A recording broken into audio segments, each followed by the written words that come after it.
नाज़रीन अवामी न्यूज़ में खबरों सिलसिलो जारी है। इन वक्त ठुलो मां ख़बर ॾींदा ठुलो घुरे थो मिठो पानी। मिठे पानी की स्कीम में थियल करप्शन ऐं पानी स्कीम मुकम्मल न थियण खिलाफ़ जदोजहद एक्शन कमेटी ठुलो पारां गुज़िरियल 16 महीननि खां प्रेस क्लब अॻियां एहतजाज जारी है। एहतजाज में शहरनि जी शिरकत चूंडियल नुमाइंदनि खिलाफ़ सख़्त नारेबाज़ी। जदोजहद एक्शन कमेटी ठुल जे अॻवान जमाल जोश बुरोड़ो, जावेद सागर बिरोई, असगर अली लाशारी, कामरेड वसीम कुरैशी, JUI ज़िला सालार अली हसन बुरोड़ो ऐं ॿियनि प्रेस क्लब ठुल अॻियां एहतजाज कयो। उन मौक़े ते अॻवान मीडिया सां ॻाल्हाईंदे चयो त वाटर कोरस में जेके लगाया आहिनि इहा बि उन्हनि खे ख़बर आहे। इन्हनि जे बावजूद या जनरेटर जी बि उन्हनि खे ख़बर आहे। हीअ सालनि खां जेको आहे एहतजाज हले पियो। असां हर शइ जी निशानदेही कयूं। उन जे बावजूद हिननि जा ऑफिसर जेके आहिनि जेको आहे SDO खां वठी चीफ ताईं सभई इहो था सम्झनि त असांखे पीपल्स पार्टी जी सपोर्ट आहे। पर असां उन पीपल्स पार्टी जे नुमाइंदनि खे उन्हनि आला इदारनि ऑफिसरनि खे इहो ॿुधाइण था चाहियूं त तव्हां केतिरी बि कोशिशि कयो,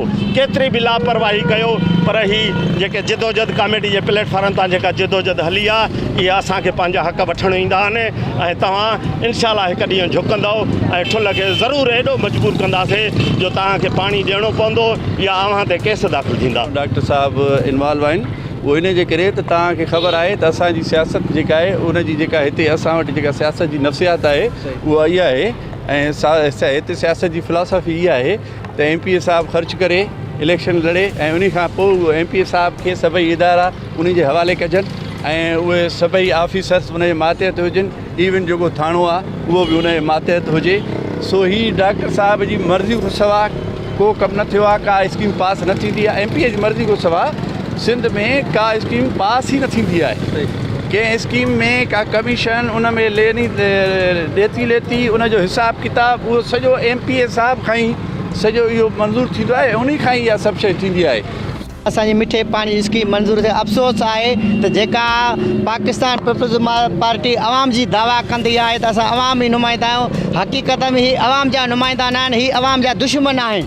जॾहिं खां सिंध में पाकिस्तान पीपल्स पार्टी जी गवर्नमेंट ईंदी आहे अवाम सूरनि में आज़ारनि में हूंदो आहे। अवाम जूं निंडूं हराम थी वेंदियूं आहिनि।